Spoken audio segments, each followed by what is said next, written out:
So back in 2020, I, Steven Shinder, started a podcast called Delayed Replay, recapping and reviewing the latest films. However, it got broadcast into an alternate universe, where those films got delayed and came out differently from how I was describing them.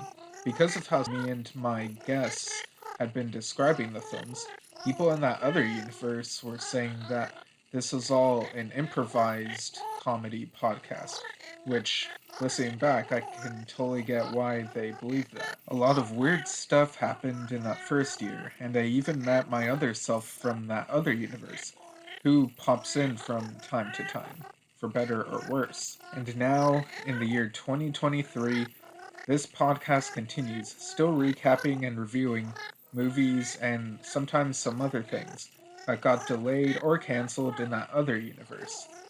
A new episode Saturdays every other week, unless I decide otherwise for some special reason or whatever. You are listening to Delayed Replay, Season 4. Hey everyone, just saw that Kinpachiro Satsuma passed away. He was in multiple Godzilla movies. He portrayed a couple different monsters, wearing the suit, Hedorah and Gigon, for example, and even Godzilla himself from 1984 to 1995. So keep him in your thoughts during this time as we sort of discuss Godzilla, the franchise past, present, and future. Want to give a heads up that after this hour-long discussion, my other self from that other universe will review Godzilla Minus One. It'll be mostly non-spoiler, it'll be completely non-spoiler up until the end part, at which point he'll give a warning that he's gonna go into spoilers. So yeah, keep that in mind, and without further delay, enjoy the show. Hello, listeners. Welcome to another episode of Delayed Replay, that podcast where we recap and review movies that got delayed in that other universe but came out on time in our universe. I'm your host, Steven Shinder, and joining me again, second time, first time being the Wonka episode, is my stepmom, Nja Onê. How's it going? I'm doing good. Doing good. Thank you. You get a concert too. Hello. Oh, nice. Very musical family I got here. Yeah. So yeah, we're talking about Godzilla X Kong, The New Empire, which for us came out in April this year. In that other universe, it's coming out April of next year. But before we go into that, what have been your experiences watching these types of movies? How'd you get into Godzilla and King Kong movies? Oh, long time ago in a galaxy very, very far away, even further than Star Wars. Thank you so much. Oh, wow. So Godzilla, yeah, that's called being old. So so Godzilla movies came on television. I used to watch them on TV. Godzilla, and of course the original King Kong back in the day. So yeah, and I love Godzilla. The very first time, even with the crazy dubbing that they did, horrendous bad dubbing. But I love it. Yeah, if you see it, there are many dubs that are notorious for being bad. Yeah. Oh, the Kong, the Godzilla. It was horrible. But right. I love the movies. I loved them ever since then. So I've been a super fan for a very long time. Nice. What have been some of your favorites? Oh my goodness, Godzilla with Mothra. Mothra, that's the jam, baby. I love me some Mothra. I love Mothra. So Godzilla with Mothra, the twins, of course, singing "Cool, cool, cool, cool." That one is good too. And so the Moth with Mothra, that's my older. But that's back in the day ones. The ones now, Kong Skull Island, that's big. Okay. And oh my goodness.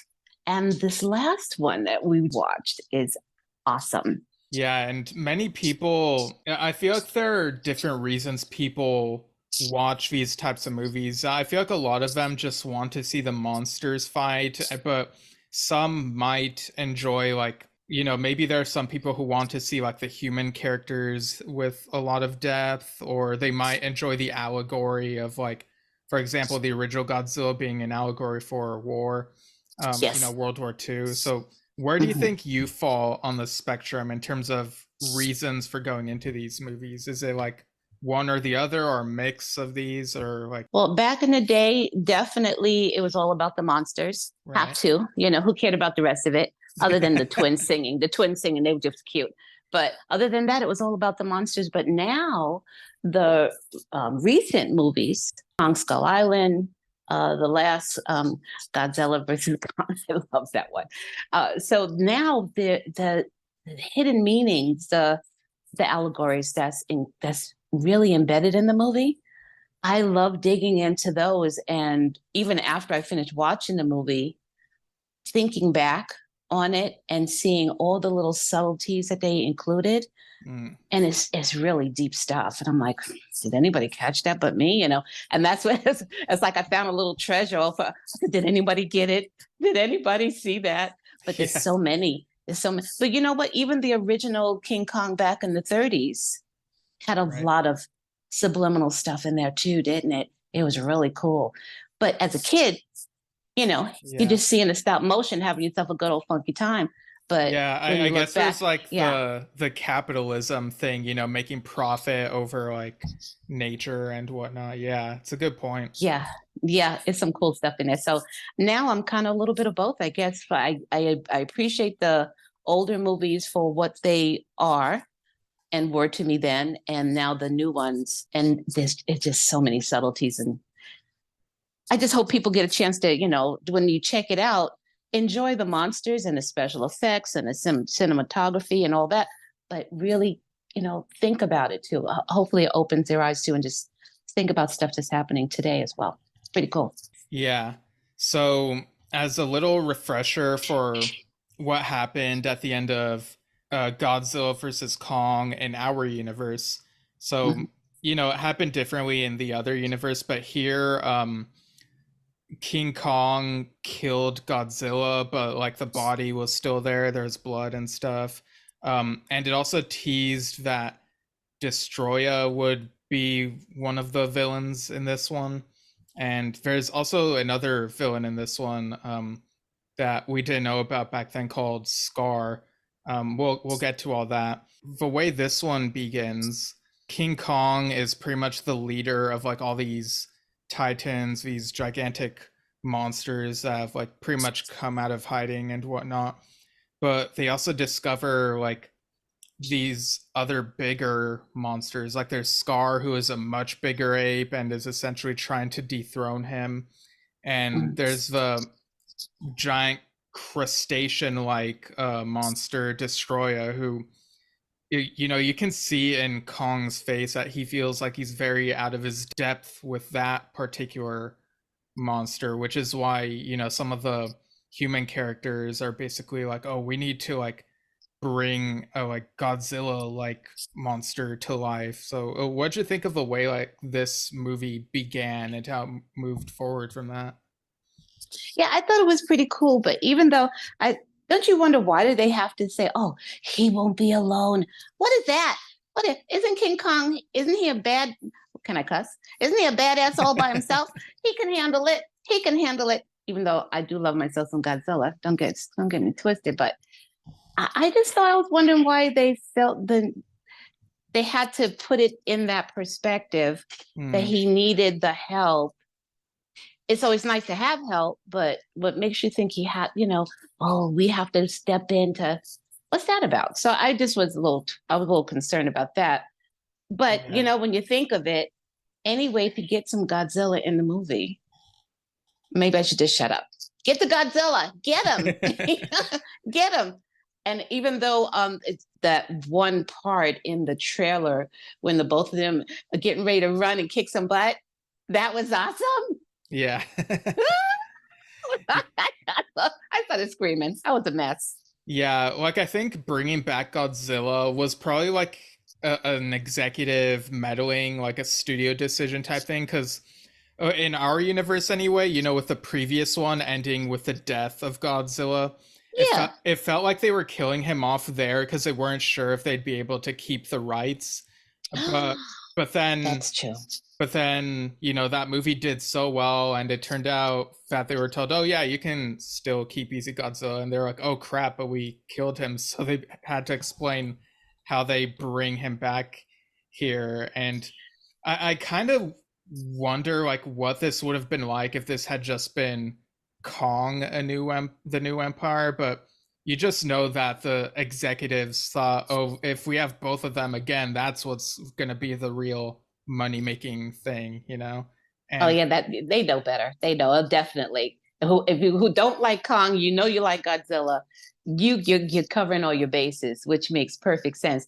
But when they first developed Godzilla in the first place, it was that atomic radiation. yeah, So that always gives you that loophole to bring them back regardless. Just let off a bomb. Psh, he's back. yeah, that they use like a mixture of like, it's this real weird thing where they're trying to clone Godzilla, but in order to successfully do it, they have to use like an atomic bomb. So they try it in like a secure place. And this new Godzilla clone, like it still has the memories of the old one, but Mm, can still remember his own death. And so like that must be a mm. really traumatizing thing, like remembering your own death. Exactly. Then now what? And when you're going through all those changes, do you really want to help Kong right now, or you still, have a little PTSD? What's going on? So I have to deal with this first. Give me a minute. I don't know if I'm ready to fight yet. So, but yeah, but it was. I'm glad they just. I'm just glad they brought him back. I'm just Yeah. glad they brought him back because that was cool stuff. And if you can get him, what are you doing? Bring him back. Bring him back. But the fact that they're letting them team up opposed to fighting. What do you think about that?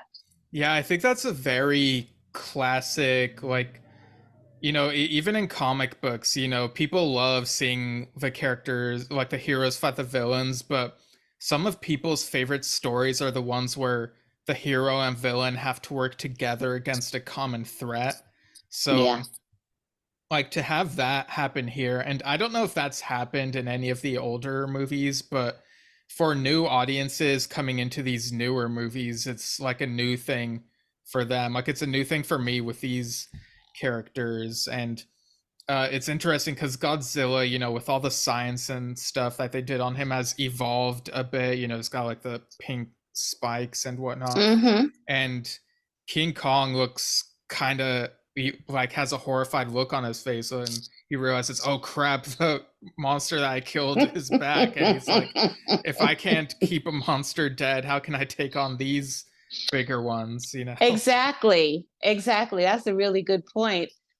But I like the way they was able to finally get them back together, even though he had to come back. He had to deal with the trauma of being back and having all those memories. And at the same time, Khan going, oh, didn't I get rid of you already? Yeah. But you're back. What is that movie? And they keep coming back, and you're like, good Lord, didn't I just kill you? Is it a zombie movie? We're going off track. But that was something where they just keep coming.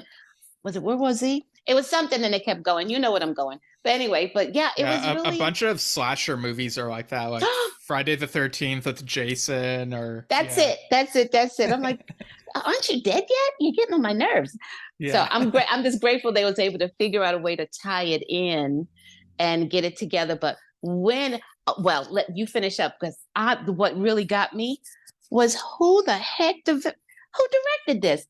I can't even believe it. I don't think anybody would ever see the day that this man directed a King Kong and Godzilla movie. Yeah, because in our universe, I guess because of I think because of how it's presented in our universe, this person was really impressed with how it looked and was like, I need to make one of these. And so Mm-hmm. I think the director of the previous one, Adam Wingard, was still got like a producer credit and was a little bit involved in the development, so there was Yeah, collaboration, but yeah. the director they got for this was quite a surprise. So go ahead and say it and whatnot.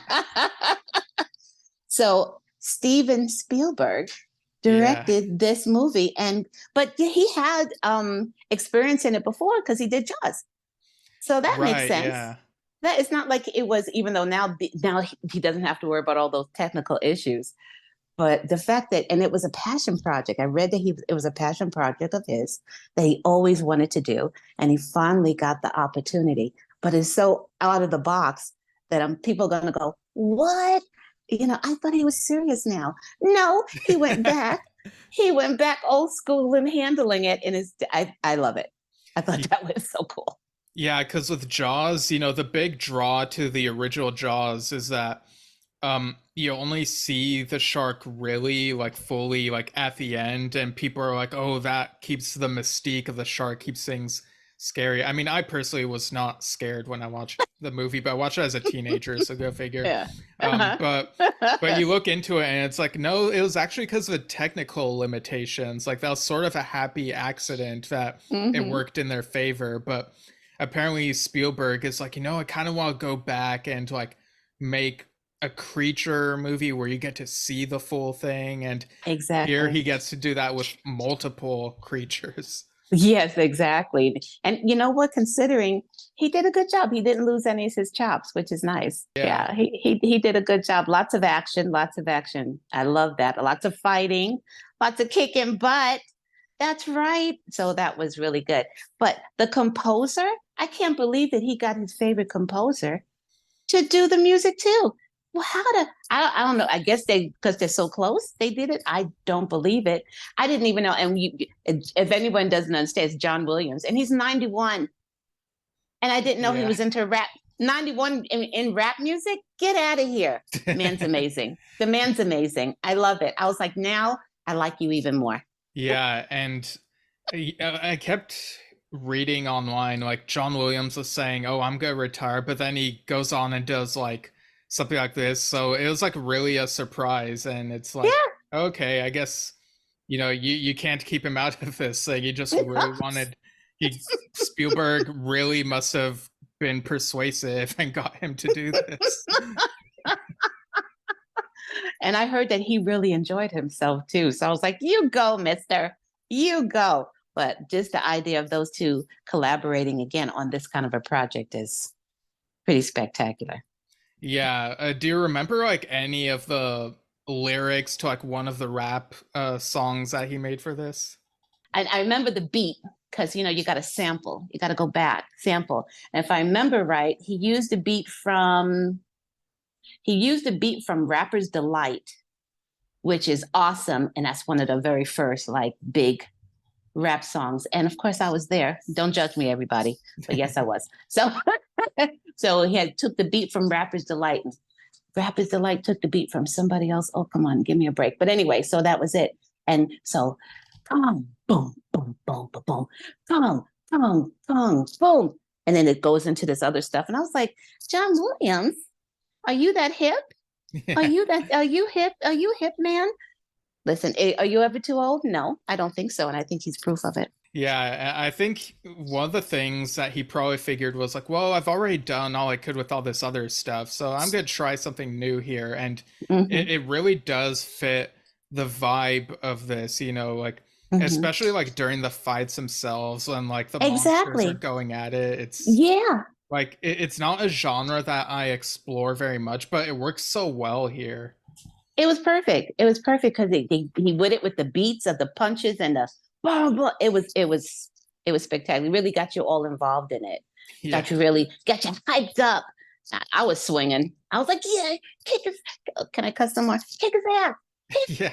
I was in it. Yeah, it was fun. Yeah. What'd you think of the inclusion of subtitles? Like, I don't know if they've done it for previous movies, but they include subtitles for the monsters themselves in this one. What'd you think of that choice? Uh, you know what? I'm not too sure if I was in favor of it completely. Can the monsters just growl? Can they just growl? Do I really need to know what they're saying? They just want to growl and have a good old funky time. So I get it. Maybe it's a gentler age, and everybody needs to know what they're saying. Maybe that's why they did it. I Yeah. don't know, but it was okay. What about you? What did you think?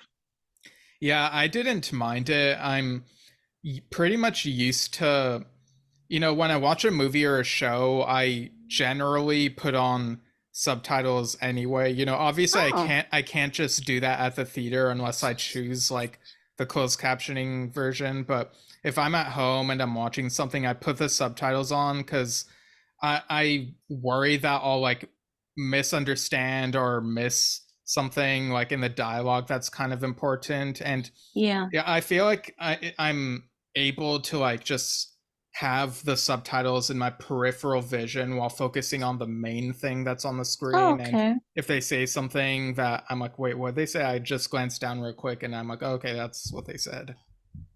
Okay, well So that's a good point. That's a I was good point. fine with it here. Okay, well that's a good point.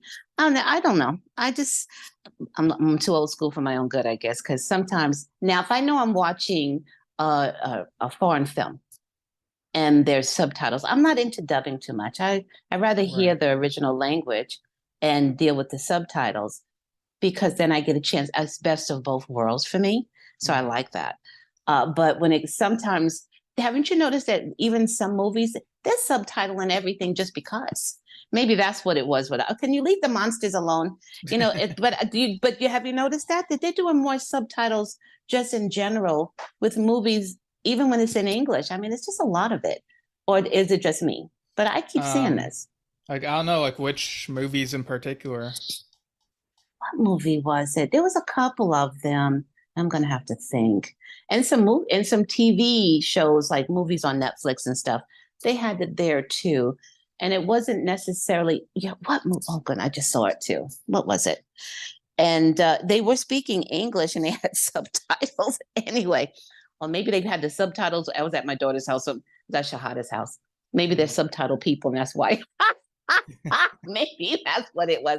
But I was like, why are they subtitles? I don't know. I have to think back. I'll definitely get back to it. I can't remember, but it was a movie that we were watching, and I just was like, they're talking English. Why is there a subtitle? I'm so confused. But Yeah, and I guess there were also some Pacific Rim connections in this one because they've mm, been saying, oh, it'd be cool to do a crossover with Pacific Rim. So they kind of test out the like giant. I guess these are prototypes of the danger suits, like the big mecha yeah, suit things that they use, and there are also creatures that kind of look like the ones from those movies. I don't know if they're the same ones or if they're just related, but it feels like they're basically just playing with a bunch of giant toys in this movie, right? sometimes that's true. But what do you think they're trying to create a Pacific Rim Kong Godzilla universe? Are they trying to do another universe now? Yeah, I mean, in this podcast's universe, that seems to be the trend, like for a bunch of these things, even when it feels like they don't really need to do that. But yeah, it kind Mhm. of seems like it.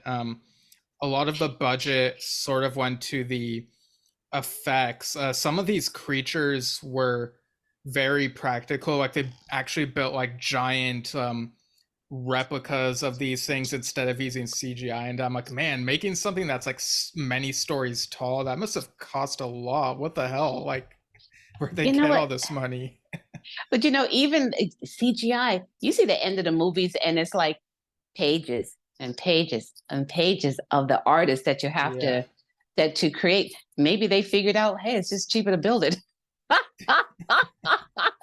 Get 10 guys to build it instead of 50 million people to animate the CGI. So maybe that's what it is. And I do like practical effects. What was that other? Oh, and before I get over there, did you see the hint? Was it me? Did I see just a little teeny bit of the Cloverfield monster in the back, like they're Oh going to yeah. include him? I was like, Cloverfield too? Hmm. Interesting. Interesting. So I thought I saw a little glimpse of that, like they're going to hint that he's going to be coming in there as well. So I was like, that's pretty interesting. But Yeah, it felt like Spielberg's tip of the hat to like J.J. Abrams was involved with that. J.J.'s Right. paid tribute to Spielberg, so it kind of felt like Yes. he was paying tribute to that. Yeah, I thought the first Cloverfield was decent, but because of the shaky cam, it's like tough to rewatch. But the one after that, 10 Cloverfield Lane, I thought was an amazing thriller, Woo. and then the third one, the Cloverfield Paradox, which kind of goes into multiverse. I think it's kind of it's a mess, that one. I was It- disappointed in that one. yeah. Well, they're introducing more and more of multi-dimensional Yeah. storylines, and they just threw that in there too. But I think the third one is the one where you actually see more of the monster itself, Yeah. Yeah, I do right? When they're coming remember. down. Yeah, you see Yeah. its entire face, I think. Yeah. Mm-hmm. And the Um, body too. I think he's like they're going down out of space, and all of a sudden, blah, yeah. you see the whole thing. And that's what I thought I saw, like hidden in the background of one of the scenes near the end of the movie. And I was like, what are you up to, people? Are you trying to bring Cloverfield in here too? Which, you know what? I'm not mad at it. I'm not mad. Yeah, it Make really feels like for this one, they were really just, okay, people are here for the monsters. Let's just do the monster mash. exactly. Yeah, they even Everybody come included on in. yeah, they even included a rap version of Monster Mash. Oh, that's right. Listen, don't get me with the rap now. That was my era. I can't hold myself. Even though it wasn't gangster rap, excuse me, people, but it was the original. Thank you. That's a whole nother story. But yeah, Right. and I like that. So, what'd you think of these fights, especially the ones against like Destroya and Scar, while like Godzilla and Kong were like teaming up against them? It was good, but don't you realize, not realize, doesn't it seem to you that they do exactly the same? They're winning, then they're losing. And they got to rally together, and they might not make it. Yeah, they do And an then inspirational speech that has subtitles. you can do it. You're my brother. Yeah. Yeah, Get it feels together.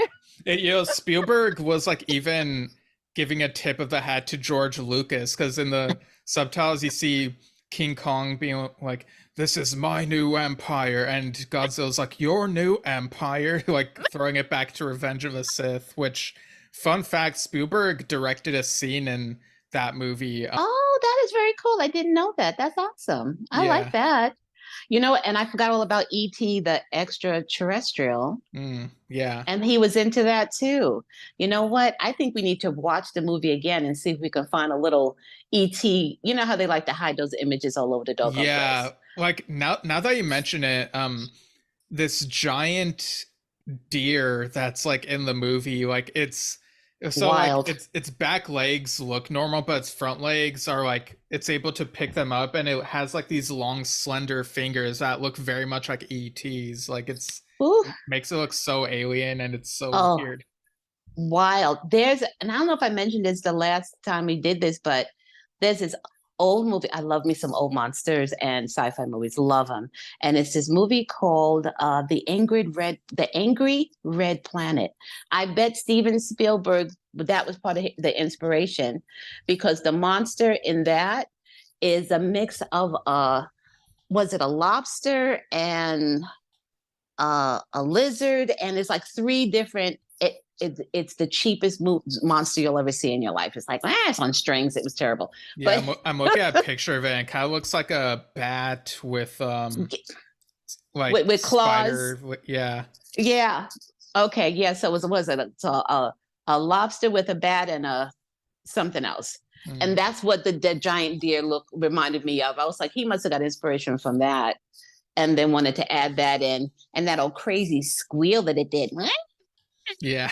What the hell is that? Deer don't help. And it made a crazy face. Oh, it's scared to pieces. But he used those crazy claws and like what? So yeah, they have like the male deers, right? They have those antler things, and so they Yeah. have the antler things and that. So he's using his little crazy paw things, and then button with the.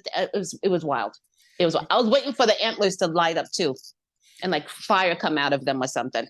Yeah, and it's cool that they bring in these classic monsters like Destroya, for example, but I think adding in an entirely new monster like this really keeps things fresh. Like, I think franchises thrive when they try to honor the past, but also keep things fresh by adding new stuff, you know? That is very true. That is very, very true. Because I understand it's called fan service, I think, right? Fan Yeah. service when they do too much. Yeah. And I'm like, and listen, I like the There's classics. good fan service and there's bad fan service where people get too Exactly. gratuitous. Exactly, exactly. So I don't mind a little, like, oh, I like that, especially with the last Spider-Man. Don't get me started. I'm gonna lose it. Oh yeah. I cried like a baby. I was crying and everything. It was a mess. So I get that. But yeah, sometimes they go a little too far. And this one, he was able to have a good balance. And by bringing those new monsters in, you're respecting the old, but you're bringing something new for people that this is new for them. This is something exciting, and so they'll get excited about it and want to really, go on the adventure and find out what they're going to do next. Yeah, like I feel like having these crossover things with Cloverfield and Pacific Rim does feel a bit fan servicey, but Yes. just talking about like the Kong and Godzilla related creatures, it feels like it wasn't too far. Like I mean, I'm gonna be throwing shade, I guess, but I feel like if J.J. Abrams made this, there would have been like a lot more fan service, and people would have been like really mad or whatever. Been a lot more lens flares too. Yeah. Here's another lens flare. Bam. I mean, it's okay, but sometimes it goes a little too far. Sorry, JJ, but you do. Yeah. Oh, what'd you think of how the human characters were utilized? Because we've got people like Rebecca Hall as a Yeah. doctor, Brian Tyree Henry, Dan Stevens plays a trapper who's trying to trap some of these creatures, which is insane because they're gigantic. What'd you think of the human characters and their screen time compared to the monsters' screen time? It wasn't too outrageous. They didn't give them a lot, enough to push the story along, but not so much where, it was just like, okay, I had enough of you, lady. Where's the monster? I don't want to see it. I was grateful that they brought her back specifically because that was a nice tie-in to the last movie and brought it in and so and so. Oh, come on, what's his name? The gentleman that plays Loki. Tom Hiddleston? Thank you. I'm so grateful that they gave him a special little cameo. I thought that was perfect because it brought him in from the Kong one. I was like, thank you. Thank you. So I thought that was really, really cool. I screamed. I scream a lot. I was like, yeah, is that? No. I love those secret cameos. I think they are so cool. I Yeah. think they are so cool. So him having just a little bit, I liked her there. I liked the fact that you had a little shot of him and, got excited. But I don't think it was too much. But what do you think about that? Do you think that they need those human characters oh, the audience doesn't know any better. We need them to explain everything. I mean, what do you think?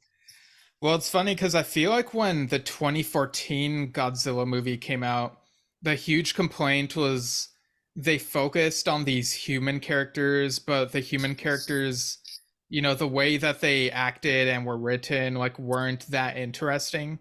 Mm-hmm. So for the sequels and the prequel, I guess, it feels like they were trying to make the humans more interesting because, we live in a time where people, when like people still want to just watch monsters fight each other. Like, you get the fans and audiences who just want to see like mindless destruction, for better or worse, but there are like fans who, or audiences, viewers, whatever, who want more, something deeper, and you accomplish that with human characters who are well written. So um but I feel like for this one, because the previous one was so successful and the reception seemed to be, yeah, it was so cool seeing Kong and Godzilla fight each other, and there Mm-hmm. wasn't as much buzz about the humans. It kind of felt like they dialed back on the humans even more here, and almost to the point where it feels like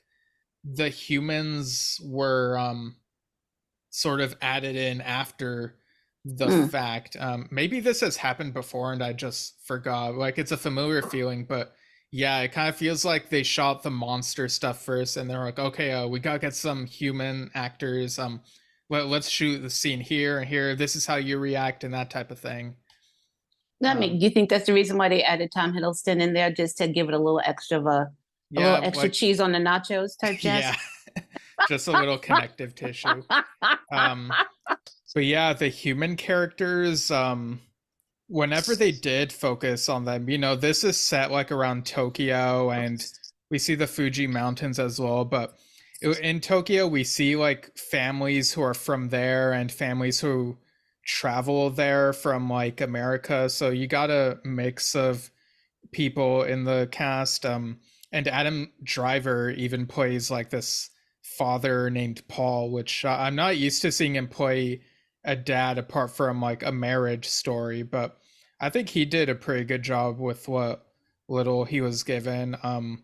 We kind of got that Spielberg touch, where the moments where the families like everything's gonna be all right, okay, like the classic like my friend calls Spielberg's style like kind of schmaltzy, it's like very sentimental, so you kind of Yeah, get that feel yes, here. true. That is very true. And I totally spaced. I think I forgot all about Adam Driver being in it because of the makeup he had on. And they really transformed him into looking so a way that you're not used to seeing him. Yeah, So I like totally spaced it. So thanks for bringing him in. yeah, like they shaved off of like we're used to seeing his face a certain way, and it's Yeah. like a facial hair versus no facial hair type Yeah. thing. And Yeah. um and I feel like they even added like, I don't know, maybe a few wrinkles here and there Yeah, to, I some guess, prosthetics. Yeah, yeah, prosthetics. Yeah, they did. They did. It made him look older. yeah, give him a So more fatherly look. yeah, exactly. Who did they do that to? And I was blown away. Oh, Tropic Thunder, Tom Cruise. Oh I yeah. I didn't even know that was him. I Yeah, was like, get yeah, I didn't either until like a while after I watched it, and you and I were talking about it, and you're like, Tom, how's Tom Cruise? I was like, wait, what? it was amazing. I love that. But they gave him the Tom Cruise effect, which was very cool. Which is very Yeah. cool. And I do you think that some actors need to do that just to really get into the character more, or just to change people's perspectives of them? Because I mean, he's like, he's a Star Wars guy. I mean, to just get people out of that mindset. I don't know, because when I watched him in A Marriage Story, Mm, recently, mm-hmm. that had been out for a few years, but I finally Yeah. got around to watching it recently. Whenever he talked, I did sometimes think about how like his Kylo Ren voice in Star Wars, when he's just wearing the mask, like the voice is basically just his normal voice. And so Yeah. I thought that now and then, but in A Marriage Story, like his acting, like especially when he and Scarlett Johansson have the argument later in the film, it's like so good and so on point. I'm not even thinking about his Star Mm, Wars character. So I think for mm, here, I don't really think prosthetics were necessary. mm. I feel like they kind of maybe wasted a bit of money on that, honestly. But there are some movies where people use prosthetics and I don't even notice it. Like that movie Looper, where Joseph Gordon-Levitt is playing like a Yeah. younger Bruce Willis. Mm-hmm. I didn't even realize he was wearing prosthetics. I just saw, oh, okay, yeah, he definitely looks like he could be a young Bruce Willis, but apparently they did put prosthetics on him. So Yeah. that was kind of more subtle, I guess. Yeah. And for me, it helped me. I totally spaced he was in a movie. So I just took him as the other actor. And those times when you're looking at the end credits and you go, Yeah. that was him. That was kind of thing to me. I was able to just kind of separate him from everything else he did and just kind of just be totally immersed in that character for that movie. So I like that a lot. I like that he did that. Yeah. And getting back to the fights between these monsters, at some point Godzilla gets like a tree club thing. King Kong fashions out like this giant hammer. So He's got to basically, do it. yeah, I gotta do it for the like big like triumphant return to the final fight type thing against like That's right. Yeah, yeah, against Destroyer and Scar. So what'd you think I of love it. how this final fight went?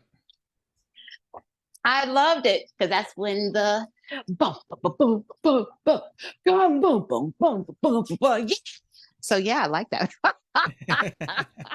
That's when they broke in the music, baby. They brought that in. They was like, woohoo!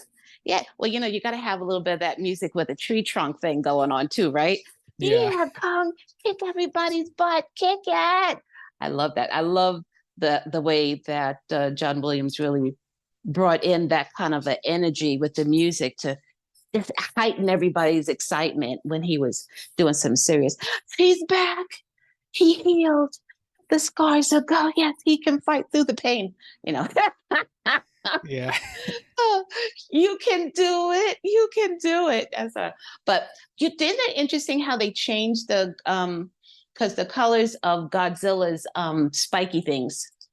So it was Yeah. one color, then it's another color, and now it's another color. So what do you think about how they changed his colors throughout the movie, and what do you think that those colors symbolized? Well, I think if you like look at if this is where like the subtitles kind of helped me because if they helped me clock in on what Godzilla's emotions were. I feel like they changed depending on Godzilla's mood. But Like a mood ring. yeah. But Oh, nice. yeah, but during this final fight, there's a moment where it sort of switches between like all the colors in a really quick fashion, and Yeah. Destroyer and Scar at some point they pit those two against each other because they're both like the big more giant things, but then those two realize, oh wait, we could team up and get rid of these littler monsters and then we could fight each other. So that's when things are looking kind of dire. But then Godzilla with like the radiation and the cloning science that they used on him, they discover that Godzilla and King Kong can like merge together into this one super monster that has like 4 arms, 4 legs, and 2 heads, and it's very much shaped like an X. So they're very much feeding into Godzilla X Kong thing. Oh, yes. And so now they get like the upper hand against Scar and Destroyer once they're united like that. Are they trying to tap into Transformers things now too? Oh, I was being reminded of Digimon, but yeah, I Oh, could see yeah, that yeah, too. yeah. I was like, what's going on? Yeah. That was really cool. That was cool too. That was it. Oh my goodness. Wait a minute. Didn't they have like a dinosaur in Transformers that was like Yeah, Godzilla? there was one that had Dinobots. I think it was the it was either the fourth or the fifth Transformers movie. I don't remember which one because like they were pretty terrible, but yeah, there And were then like they have some a Dinobot Transformers. and didn't they have was there a Godzilla one too? A Maybe gorilla one? it's I been a think while. Oh, I there think was a there was gorilla one in Rise of the Beasts, the more there recent it one. Yeah. is. Ooh, somebody's taking other people's ideas again. Steven Spielberg, Mr. Spielberg, shame on you. So it was, yeah, I just realized he was dipping in their stuff. Yeah, I mean, he helped produce at least one of those earlier movies, I think, Transformers. Oh, So, well, I guess that means he can. Does that give him the right to kind of? I guess it does. I don't know. My goodness, yes. Oh, all right. Well, I'm not going to put anybody on blast. I think that's interesting, though. I think that's interesting. But that was a cool effect, regardless. Even though it sounds like you took it from Transformers, but the fact is, it was a very cool effect, and Yeah. it gave them like all those extra powers, and then King Kong's eyes changed with the like the same color as the spiky things. That was very cool. He was able That to was shoot cool. shoot lasers out of his eyes. Yeah, and Godzilla still got a chance to keep his fire. He Yeah. had to do the fire, so that was a cool effect. I'll give it to them. That was cool. I didn't mind that at all. Yeah, I remember the audience in the theater that I was in when I saw this was like cheering when this thing happened. They're like, Hell yeah! "Whoa!" That's the last thing you would ever expect. That's why I was like, "What's going on?" Yeah, that was good. That was a good one. I like that. Yeah, so Destroya and Scar are basically burnt to a crisp, thus solidifying that Kong and Godzilla are superior to them. I guess they're able to like split themselves apart from each other. Like I don't know how the science of that works, but it was kind of weird to look at. Yeah, all of a sudden it's like cluck, cluck, cluck, cluck, and then all of a sudden it was separated. But even though the two villain monster people were burnt to a crisp, so what did you think about them? Because then they put them in like a big crate, shipping crate thingies, and then they flew them onto an island. Are they trying to say that they can come back? Yeah, that felt like Spielberg referencing himself with the end of Raiders of the Lost Ark. Hello, here we are, and the other, what he was dipping in everything. The island one, you know what I'm talking about, and they had the dinosaurs on them. Jurassic Park. Thank you. Sounded the island one with dinosaurs. What is it? So I was like, you know what? I said, what is he doing Jurassic Park too? I was like, how many references are you going to do? How many is it? But it seemed a little bit Jurassic Park-ish to me. Yeah, it almost feels like Spielberg, he put out that movie The Fablemans, which was semi-autobiographical, and then was like, you know what, this isn't enough. I need a movie that includes references to all the movies. That's true. Oh my goodness. So the crate was just like the refrigerator? Indiana Jones. Yeah, from Kingdom of the Crystal Skull, yeah. Yeah, what a throwback. I know. I was like, oh my goodness. Yeah, he did. He referenced quite a. Well, you know what? Maybe that's a good thing. Kind of like, it's not that he's done, but what a better way to like encapsulate all these different things that you did and other things that inspired you into one movie that was your dream project in the first place. I think that's pretty cool now.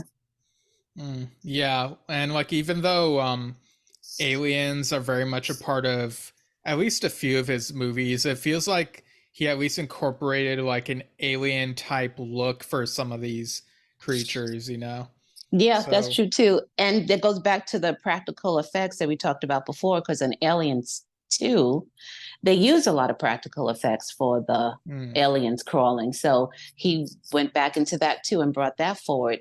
And there are some practical effects that I think are even better, especially now. They do, it really does give it a real feel to the movie. And CGI is good, and some of it's amazing, some of it's horrible, but a lot of it's a lot of it's amazing. But that extra little something, I think that brings a little something to it too. Yeah, like the CGI for example, I really love the CGI in the recent Planet of the Apes movies, but for some of the superhero movies, it feels like they could have taken more time with some of the CGI, or even maybe dialed back some of the CGI and gone practical for certain things. And like if people used less CGI for superhero movies, I think people would be less hard on them. Like that's just one of the things that I think is sort of the problem that people latch onto with superhero movies, Yeah, it is tending to get a little bit of the burnt out, and I agree with you. I think that's the reason why. Because CGI, you want that real feel to it. And which one? And I know we're a little off subject, but which one of the of the superhero movies, either DC or Marvel, either one, that you think use more that felt as if there was more of a practical aspect to the fight scenes and everything else? I know the one that I think, so I want to know what you thought. I think, well, it's easy to go back to the earlier ones, like, like the Tobey Maguire Spider-Man movies, Yeah. or Mm-hmm. the Dark Knight trilogy, or even early MCU with like the first Iron Man. Mm-hmm. Um, I feel like in terms of more recent stuff, the Guardians of the Galaxy movies, like even if there is CGI here and there, like I feel like it's not um as obviously CGI. Like it feels like they go all out with like the colorful sets and prosthetics and stuff, where it feels a bit more real than some other things, if that makes sense. Oh, that makes, I didn't even think about them. And the one that came to my mind, and I know there's CGI in it, but the fight scenes and stuff was the Winter Soldier. Oh yeah. That's definitely Yeah. one of the more grounded ones, yeah. Yeah. I really, really like that one. And even especially the fight scene in the elevator. Yeah. That's my that's favorite. that's a favorite, yeah. Oh man, I was like, how did he do that? And you can tell that it was seriously choreographed, and just what a great, just I just love it. I just love it to pieces. Yeah, I also think maybe, another criticism for superhero movies is it always feels like they're just trying to set up the next thing. I feel like if they stopped doing like mid-credit and post-credit scenes, I think some of those criticisms would maybe lessen a bit. Like just focus on making the story at hand and make it look kind of standalone, but later on it'll still matter in some way. Mm. Um, You think so? You're saying that you think they're going a little too crazy with the post credits? Maybe like sometimes they can still be exciting, but other times it's like, yeah, okay, it's just an ad for the next thing. Mm. Um, So what do you think about the post credits that they did yeah. with? You know where I was going. Yeah. What do you think? What do you think about the post credits that they put with Kong and Godzilla? Yeah, so it felt like a bait and switch because, like, with the crate thing you mentioned, they put that before Right. the credits. And it's like, oh, that feels like something they would put after, but okay. Yeah. Spielberg's going old school, changing it up, Yeah. but no, I guess he was forced to put like a post credit thing, and it's basically like, Godzilla and Kong are like, it shows that they're each in charge of a couple different parts of the world, and you're kind of wondering like, have they made peace or haven't they? And they're also like looking up at the stars, which I guess it's very like in different parts of the world, but I guess these moments aren't at the same time, because if they're in different parts, it would have to be at nighttime, and you have to have those at different times. But it's like they're looking up at the stars, and I'm like, I wonder what that's all about. So Yeah. it kind of feels not too concrete like a commercial, but it does make you wonder, like, what's this all about? Why are they looking at the stars? Is this supposed to be like an open-ended, like leaving the door open type thing, or are they just like being waxing philosophically, thinking about the mystery of the universe or whatever? Like, what's going on here? Like, what's your take on that? I think they're both looking up because they're thinking the next threat is going to be some alien coming down. That's what I think. Yeah. So they're going to be like, oh no, like both of them can sense it. This isn't the end. Yeah, There's I think another villain coming. yeah, I think because like the Cloverfield monster, they're aware that that's from space, possibly. So Right. they're like, there's more than just what's on this Earth. So Exactly. yeah. Exactly. I think that's what they're up to, which is like, so the next movie will be out when? Yeah. Godzilla v Kong v Cloverfield v Batman. No, I don't know. Oh man, that would be. I'm not sure that I would like that, but yeah. But yeah, I kind of like that they didn't get too specific with it. So Yeah, they kept it pretty yeah, open ended, that was cool. That was yeah. cool. But you know what? When they brought the and did you remember that last shot that they had with the container and they brought it to the island? What's that movie? Come on, I think it was it the second or the third Star Trek movie? When they left that the pod that Spock was in, Oh yeah, like they right? left. Yeah, that happened at the end of Wrath of Khan, the second one, and then the next one was a Search for Spock. So yeah, There it is. There it is. So that's what that was a callback for me to that. I was like, what are you trying to say? So he's gonna put him on the island, and then dun dun dun. You see the they pan in through the leaves and everything, and then it's the container, and then you have them looking up in the sky. I said, what are they up to now? What are they up to? yeah. But whatever it is, I'm ready for it. I want some more. Yes. So I'll do it. I'll Right. definitely want. You got me again. You got me. What can I say? You got me. Do you think that now that Steven Spielberg got this one done, do you think he'll do another one? That's a good question because for so long, I feel like he was one of those guys who would rarely, if ever, do a sequel. Like he did the Indiana Jones ones, but for some of the others, he was like, "Nah, I'm not gonna do the sequel to that." So I feel like it could Mhm. go either way. Like I don't know. I guess it depends on like what the studio might say. Okay, here's what the next direction is, and maybe he'll like answer yes or no based on that, or maybe he'll be busy with something. Who knows? But yeah, I guess we'll just have to see.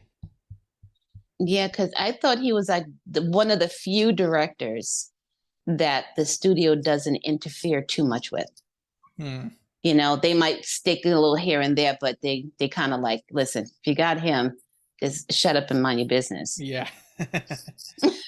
and let him do his thing. Yeah, Just go away, go he's away. got a lot of pull. Like that's how he got the job Mm-hmm. for this movie when he was like, "Hey, I want to do this." Yeah, and who's going to say no to that? Right. You want that? Sure. Back it up. Back up the truck. Yeah. Full of cash. Yeah. Full of cash, people. Yeah.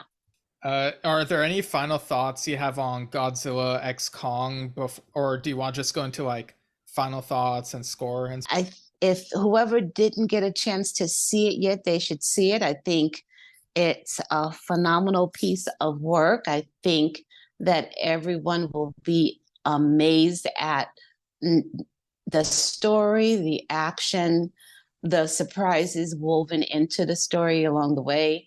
I think that everyone is going to have such a great time. And please message Steven if you scream when you, if you, the parts that made me scream, if you screamed too, I want to know about that one because, yeah, I enjoy myself and I highly recommend it. All right. And what would your score out of 10 be? And what would your, of measurement for that score be? Like an object related to the movie or something instead of Well, stars? yeah. What would I do? What's those clubs? I'll give it 10 plus clubs. Okay. Yes, con clubs. I'll give it 10 clubs for sure. Nice. Yeah, I think my score is a little lower. Like I still enjoyed this. I think I would have liked a bit more of the human stuff, but I know that like lots of people like that's not what they go in for. They go in for like the monster fights. But yeah, I think I'm gonna give this one 8 out of 10 merged Titan monster things. Okay. I'll accept that. I'll accept that. That's cool. Yeah, maybe that's enough. A little bit of people and get out of the way. Right. I'm one that can. Yeah. Right. Oh, So well, yeah, thanks thank for you, Stephen. I love talking about this. I love it. I love it. I love it. And people, if you when you have time, go back and watch the older movies. I mean, Yeah. they're going to be dated. They're going to be wacky looking to you. It's not going to, some things are going to be like, what the heck? But there's so much history there. And Yeah. everything will make a little more sense, I think, if you get a chance to just enjoy the history of it all. Yeah, and I think one can at the very least appreciate like the work that went into like building like the miniatures of the creatures and stuff. So stuff Yeah. like that. Yeah. Yeah. But yeah, thanks for joining me again. Is there My any pleasure. where can people did you want to like advertise your like services or Oh, whatever? well, thank you, Stephen. Thank you so much. So, anyone that's interested in any of my artwork or my design series, oh my goodness gracious. And I just started doing but you have to be in the area, it's local. But I just started doing classes, and it's called Cocktails and Crafts. Hello, everybody. And it's cocktails and mocktails. So if you're in the Phoenix area and you want to come up for a wonderful event, I'll be doing that once a month starting this month. And just look for advertisements and posts about it. You can reach me at the Art of Nja Onê on Facebook, the Art of Nja Onê on Instagram.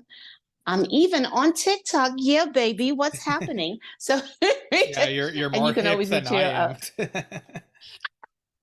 That is impossible. So, and you can always reach me. Shoot me a line on my email, of course, and say, "Hey, girl, what's going on?" And it's Nja, NJA at NJAONE.com. All right, nice. And I'll put those links in the show notes as well. So yeah, and yeah, I guess I'll do it for this one. And without further delay, have a good day.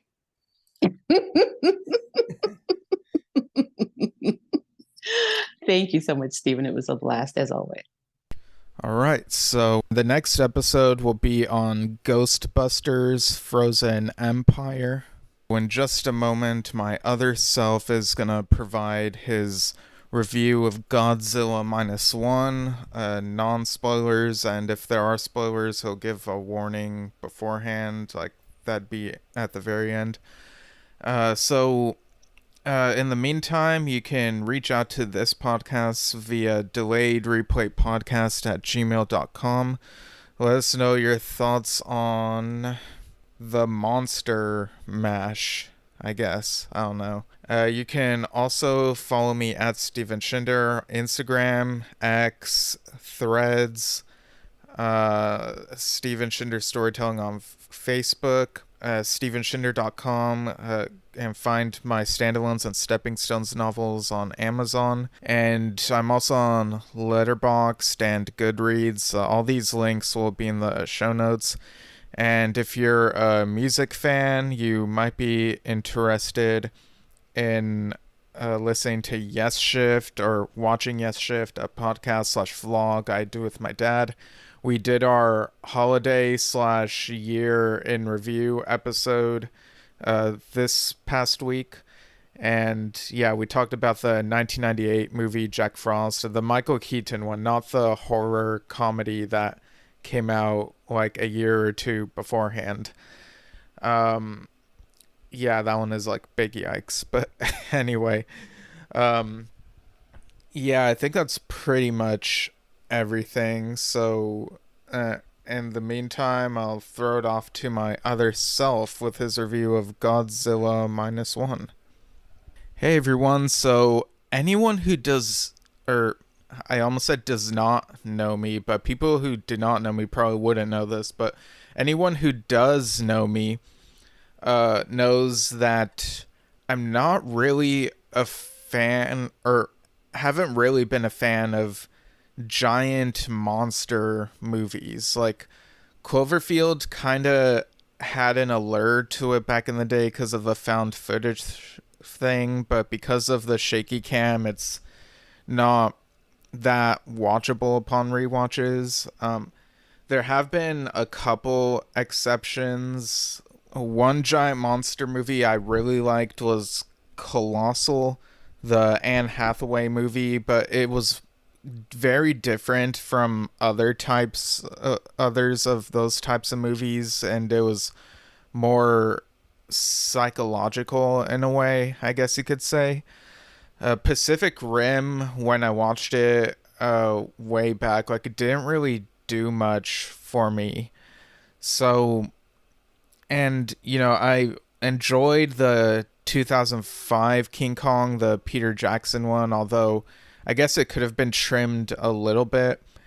The 30s and 70s versions of that were like, I thought they were okay, but I didn't like them as much as the 2005 one. And the MonsterVerse, I guess kind of mixed. The 2014 Godzilla I didn't really like.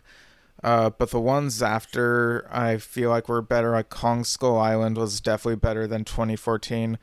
Godzilla King of the Monsters was probably my favorite of the bunch. And then Godzilla versus Kong, I thought that was fine. So I'm not really sure how excited I am about the next one in that series. Yeah, I gave Godzilla versus Kong a 7 out of 10 a couple years ago. But people kept on talking about this new movie, Godzilla Minus One. This one is from Toho, not from Legendary.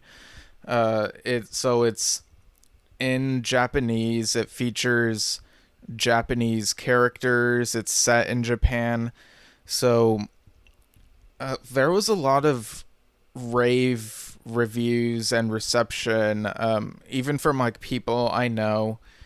And so I kept wondering, like, should I go see this? And my friend Zach from Intergalactic Peace Coalition, he came to Hollywood and I met up with him there since I live not too far from Hollywood. And he mentioned the movie as well. And so I kept hearing people talk about this movie, and I was like, there's gonna be this Godzilla X Kong episode of the podcast my other self is gonna record. So I decided, what the heck, I'll watch Godzilla Minus One and review that. And I was really surprised how much I loved it. Like, if it's not a 10 out of 10, it's pretty darn close. A 10 out of 10, I don't know, roars. I guess that's my unit of measurement. It really had a lot of humanity to it. So when Godzilla shows up like in the first act, like very early on, at first I thought, it doesn't really look that, I don't know, it kind of feels like more work could have been put into how it looks like in the first scene that he's in. But when you see him again much later in the movie, or I don't know why I said much later, time is relative, but point is, it's later in the movie. When he shows up again later in the movie, he looks like the visuals look incredible. But all that aside, this is a very human story. This version is its own continuity. It's not set in any of the other Godzilla universes, but is, from the looks of it, very much influenced by the 1954 original. The original touched on, it was an allegory for what Japan went through during like the end of World War II with the bombs and whatnot. So this new one actually takes place, or it begins at the end of World War II, and we see Tokyo in the aftermath of the bombings there.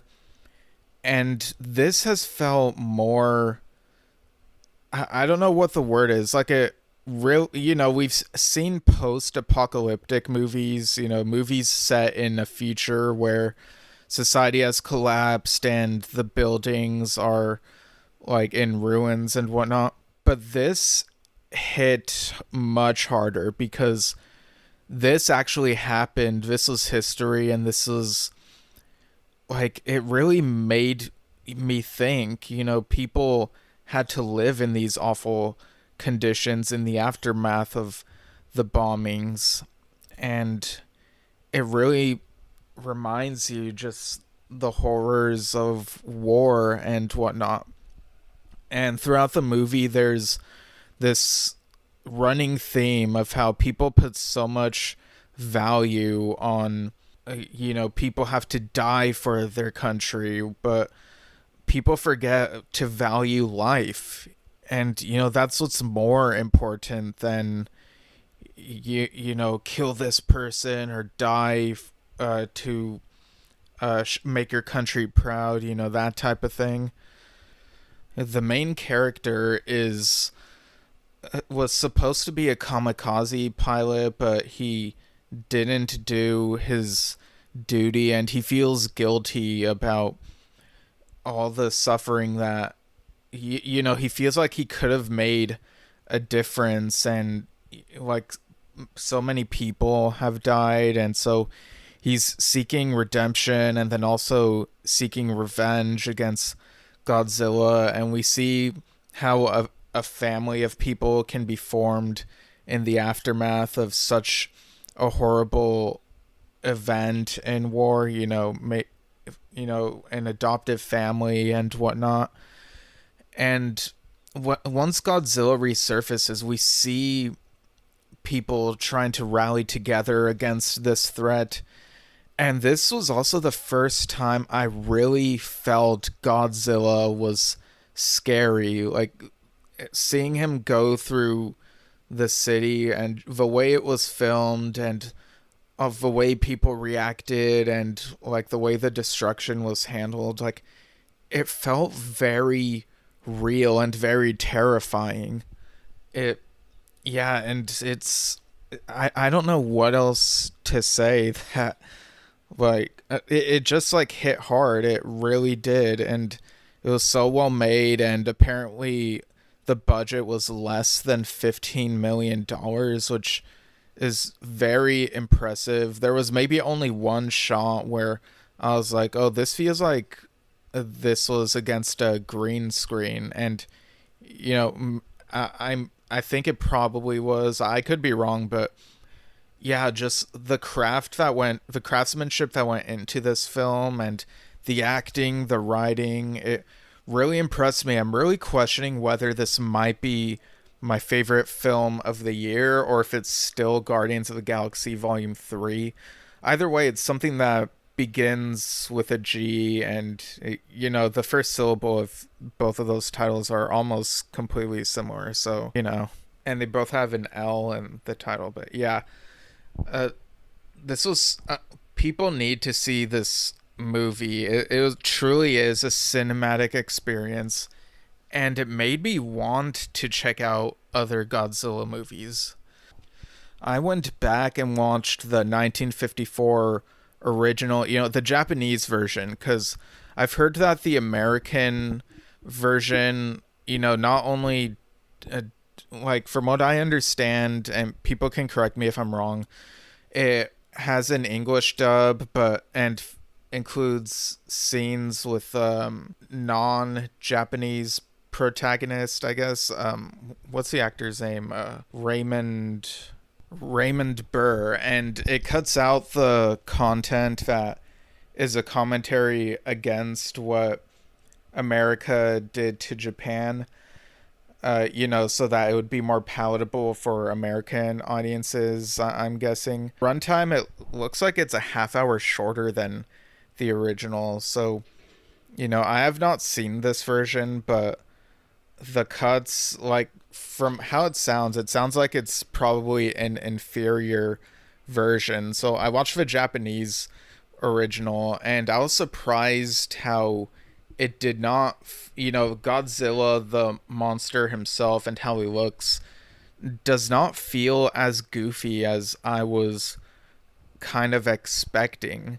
The movie was very much serious. It didn't hide really what it was trying to do and what it was trying to say. So it really is an impressive feat for its time, and it still looks impressive in my opinion.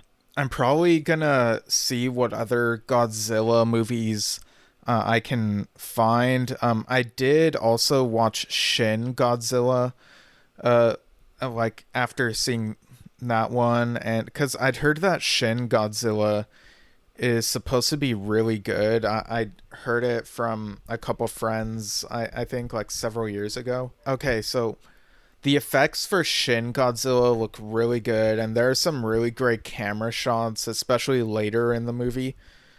But at the start, it felt like there were so many rapid cuts, and I don't know if it's just that I have different sensibilities or what, but those rapid cuts felt very distracting, and the conference room scenes kind of kept reminding me of The Office and just the way like things are set up. You know, there's no talking head interviews, and it's not a mockumentary. It's not filmed in a documentary style, really. But at the beginning of the movie, I was kind of getting Diary of the Dead vibes. When Godzilla first appears, he has these googly eyes that make him look really goofy, and the way that this rubbery looking neck moves, it was kind of distracting. He didn't really look menacing, but later on he does evolve a couple times and looks much better.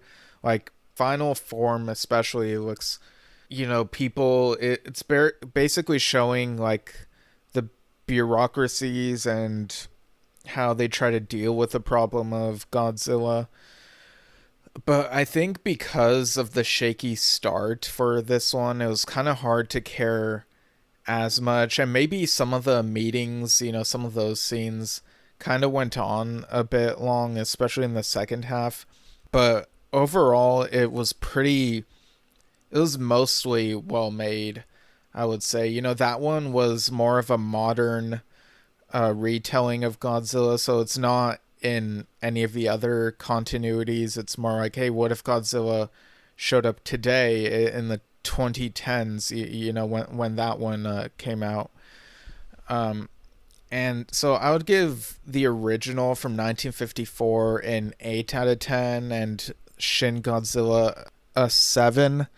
And yeah, Godzilla Minus One feels like a complete masterpiece, especially like for today. And I wouldn't be surprised if Godzilla Minus One, you know, even after I watch more Godzilla movies, I wouldn't be surprised if Godzilla Minus One turns out to be the best one in my eyes. So yeah, those are my thoughts. Go see it. It's so good, and it pulled off the miracle of making me interested in checking out more Godzilla movies. I have heard that some of the ones from like the 60s or something get kind of goofy, you know, 60s, 70s maybe. I know that the late 90s one, like people really don't like that one, but I'm still curious about some of these other ones. So yeah, that's my non-spoiler review of Godzilla Minus One. And in terms of spoilers, I think I'll say a somewhat spoilery thing. That's, you know, if you don't want to hear it, you know, turn this off now. This alludes to something that happens at the end.